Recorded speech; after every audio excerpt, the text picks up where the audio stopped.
Good morning, student.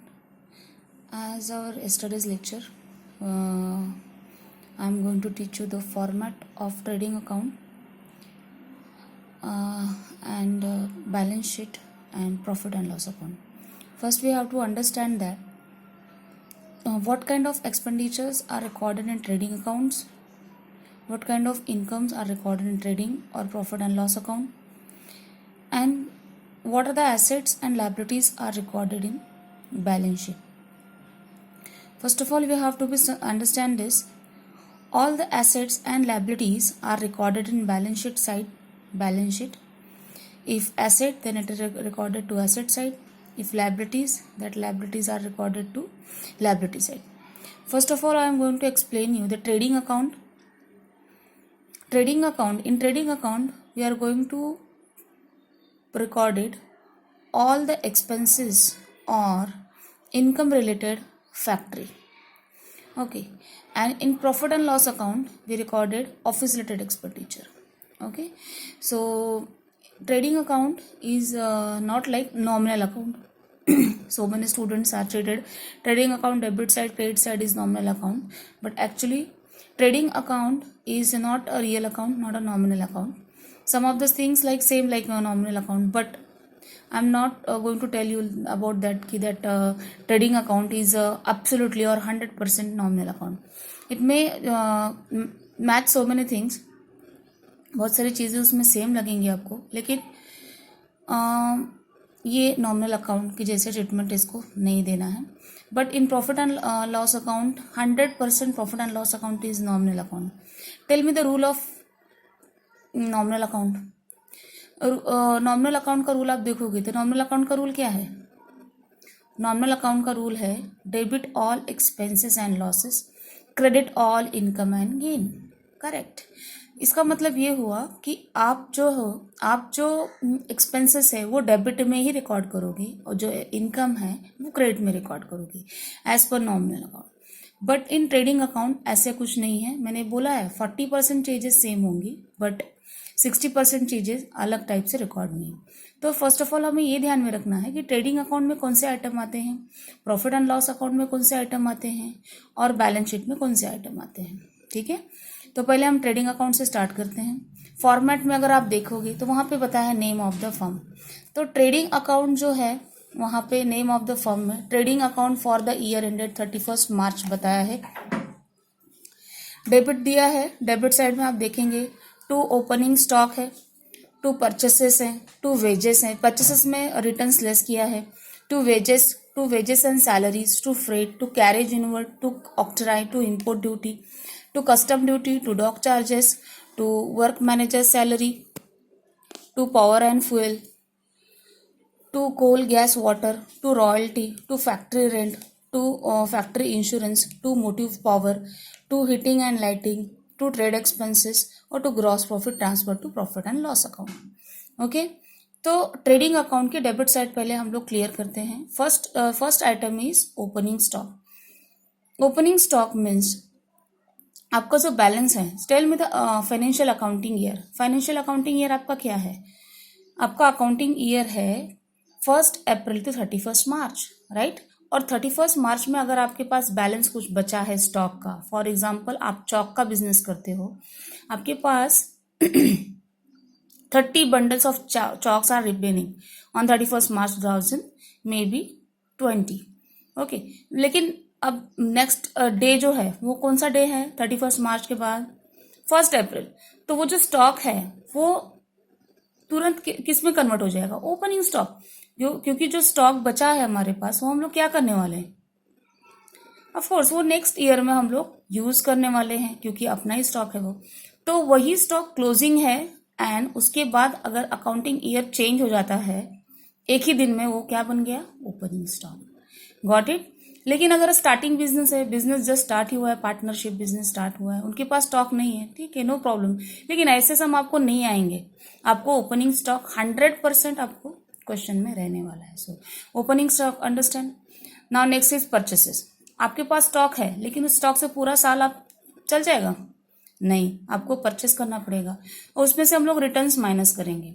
For example you are purchase 5 bundles of chalk, and that chalk color is white, but one bundle is comes as colorful chalk which you are not required.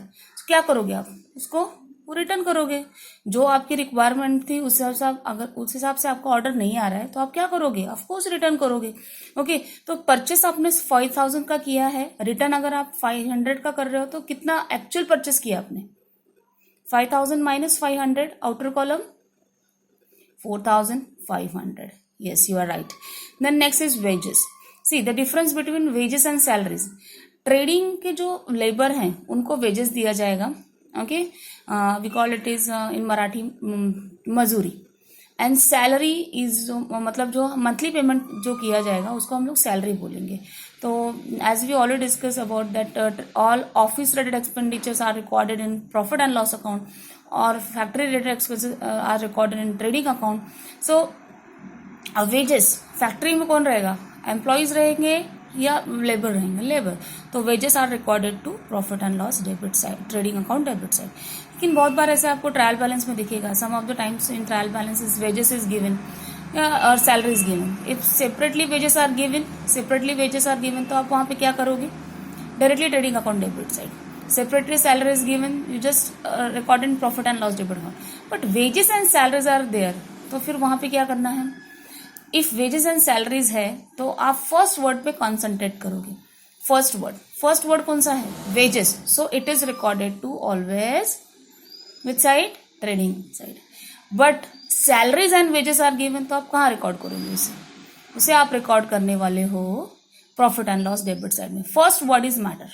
Okay, बहुत smart बच्चे क्या करते हैं, half अगर 5000 wages and salaries है तो wages trading में भी लिखेंगे 2500 और प्रॉफिट एंड लॉस में भी लिख देंगे 2500, दोनों का हाफ हाफ. ऐसा कुछ करना नहीं है.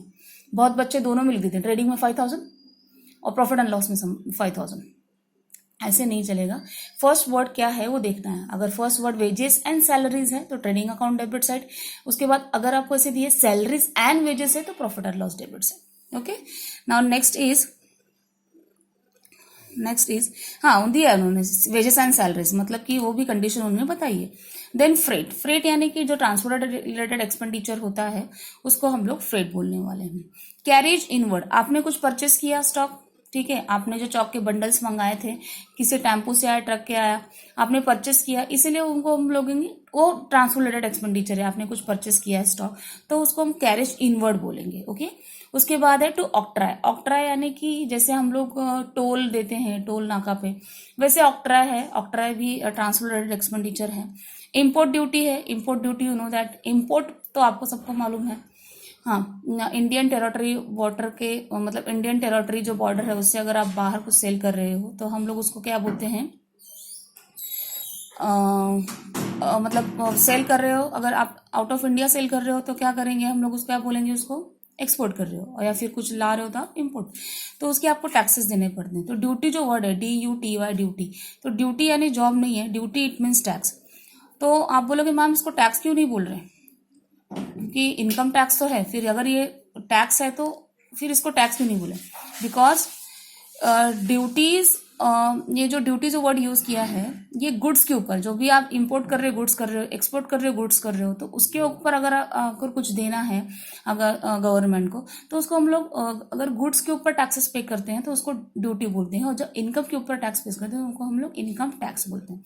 ठीक है, तो इम्पोर्ट ड्यूटी अगर आप आउट ऑफ इंडिया से कुछ परचेस कर रहे हो तो आप इंपोर्ट कर रहे हो तो इंपोर्ट ड्यूटी है. कस्टम ड्यूटी सेम से, custom duty is a combination of import and export.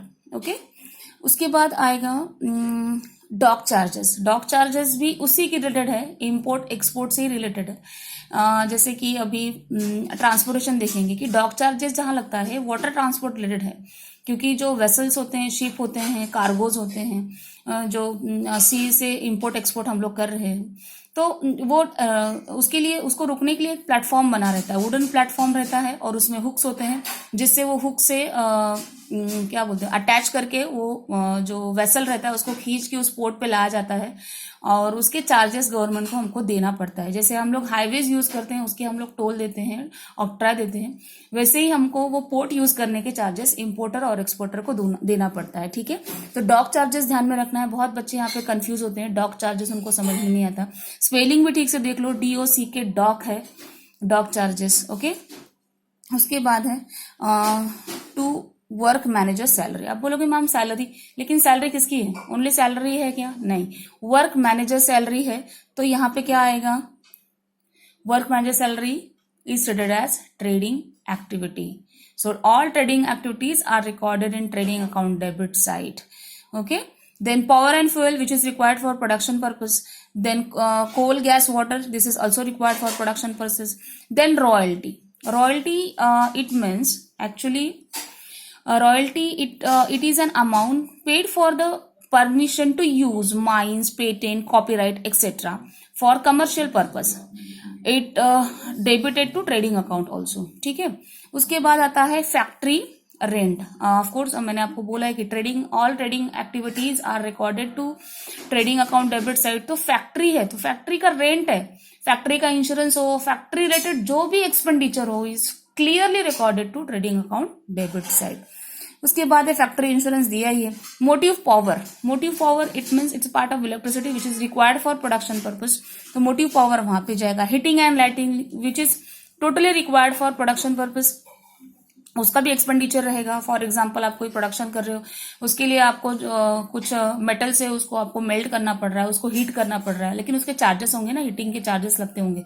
So we call it is heating and lighting, और ये एक्सपेंडिचर ट्रेडिंग अकाउंट डेबिट में जाएगा। और ट्रेड एक्सपेंसेस है, trade expenses purely trade expenses ही बताया उन्होंने, ट्रेड एक्टिविटी है, so it is recorded to trading account debit side.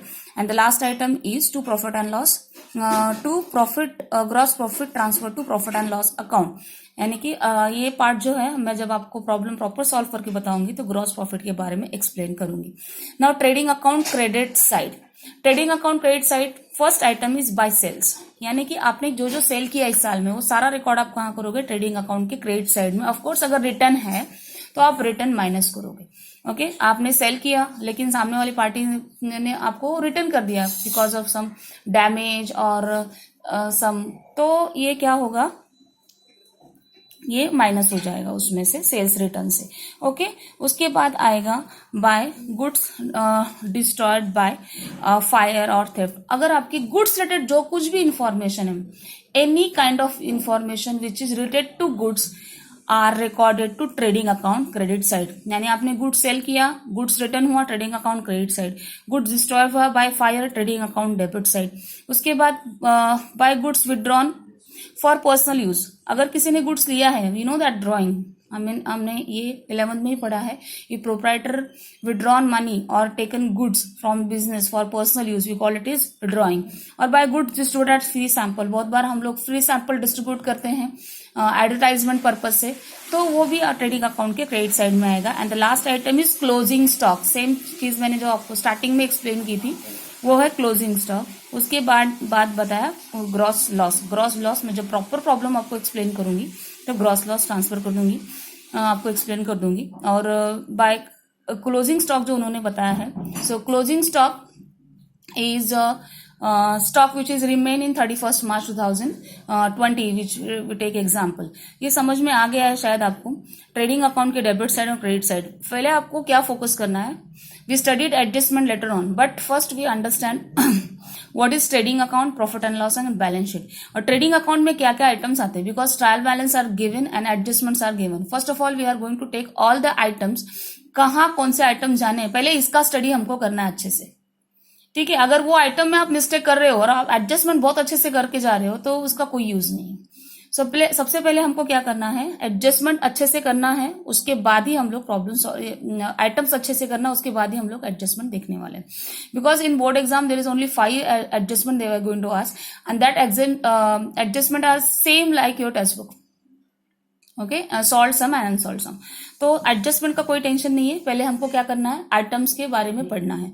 ठीक है, तो आइटम्स ये जो है वो आपको रिवाइज करना है, आप अपने घर में इसको ड्रॉ करना है कंपलसरी, इसको बनाना है, क्योंकि जब कॉलेज अपना रेगुलर स्टार्ट होगा तो मैं ये जो होमवर्क है सब चेक करने वाली हूँ, क्योंकि मैंने फॉर्मेट आज एक्सप्लेन किया है तो आपको ये फॉर्मेट आना चाहिए, ये फॉर्मेट आज आपको बनाना पड़ेगा। ठीक है, ये फॉर्मेट आप प्रिपेयर करो, ये प्रिपेयर करने के बाद अगर आपको कुछ डाउट हो तो मैं आपको एक्सप्लेन कर दूंगी, आप मुझे पूछ सकते हो, या फिर जब कॉलेज स्टार्ट होगा तो भी पूछ सकते हैं हम। I hope you understand today's lecture. अब मैं नेक्स्ट लेक्चर में कवर करने वाली हूँ कि profit and loss and balance sheet, क्योंकि प्रॉफिट एंड लॉस मैंने आपको बताया है ऑलरेडी कि प्रॉफिट एंड लॉस में सब नॉमिनल रूल अप्लाई होता है। नॉमिनल रूल में क्या क्या आता है, नॉमिनल रूल में नॉमिनल अकाउंट का रूल क्या है, debit all expenses and losses, credit all income and gain. Simple, debit में आप सारे एक्सपेंसेस लिखोगे as related to the office, और इनकम लिखोगे क्रेडिट साइड में। ये कसम खानी है आज कि प्रॉफिट एंड लॉस अकाउंट के डेबिट साइड में अगर कुछ लिखना है तो क्या लिखना है, एक्सपेंसेस, और क्रेडिट साइड में अगर कुछ लिखना है तो इनकम। लेकिन किसका, ट्रेडिंग एक्टिविटी या फिर ऑफिस, तो ऑफिस का। ठीक है, ये उन्होंने डिवीजन करके बताया है, क्योंकि अब हमें ज्यादा से ज्यादा हम लोग उसको अच्छे से सॉल्व कर पाए, इसीलिए फाइनल अकाउंट जो है वो अच्छे से समझना है, बिकॉज ये फाइनल अकाउंट आपने अच्छे से नहीं समझा तो आपको आगे के चैप्टर कुछ समझ में नहीं आएंगे। ओके, ये फाइनल अकाउंट हमें अच्छे से करना है, क्योंकि बाकी के जो चैप्टर्स है उसमें फाइनल अकाउंट का 60% पार्ट है, तो आप इसको लाइटली मत लो, इसको अच्छे से हमको सॉल्व करना है। ये जो फॉर्मेट है ये मैंने आपके 12 के पुराने टेक्स्ट बुक से लिया है, लेकिन इस ईयर का जो फॉर्मेट है वो भी सेम ही है, ऐसे ही फॉर्मेट है। आप अपना जो नया टेक्स्ट बुक का फॉर्मेट आया है जो बाल भारती वेबसाइट पे अवेलेबल है, वो आपको मैंने डाउनलोड करने के लिए बोला था, तो वो जो फॉर्मेट है वो आपको लिखना है, क्योंकि ये मेरे पास की जो पुरानी बुक है 12 की वो मैंने ली है, तो ये फॉर्मेट वहां पे सेम ही है। ओके, सो मैं नेक्स्ट लेक्चर में आपको प्रॉफिट एंड लॉस और बैलेंस शीट का फॉर्मेट एक्सप्लेन करने वाली हूँ।